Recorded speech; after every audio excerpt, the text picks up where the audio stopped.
Vullnetarët dhe priftrinjet kanë ndërprerë punën në objektin e kishës ortodokse e ngritur në vitet e 90-ta në kompleksin universitar në kryeqytet. Drejtori i inspeksionit i komunës së Prishtinës, Sali Zyba, tha se këta persona nuk kanë marrë leje për të punuar aty. Po ashtu, sipas tij, inspeksioni u ka dhënë urdhër të mos zhvillojnë punime. Sigurisht, përfshimi çfarë urdhne kanë marrë, çfarë përfshimi kanë marrë, ne jemi shqetësuar për faktin se kanë respektuar një urdhëresë, ka ankesa për shtetërorëve të shumë.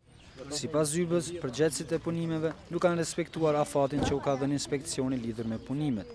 E kjo sipas tij është shqetësuese. Këto shihet që një urdhëresë nuk e kanë përfil. Ne jemi shqetësuar për faktin se s'është përfil urdhëresë edhe për shumë kush është përgjegjës ose kush e ka në dokument. Drejtori Zyba tha se ditëve të kaluara vullnetarët dhe priftrinjet kanë kërkuar leje që të pastrojnë hapësirën brenda dhe jashtë kishës, por jo edhe për dje dhe sot.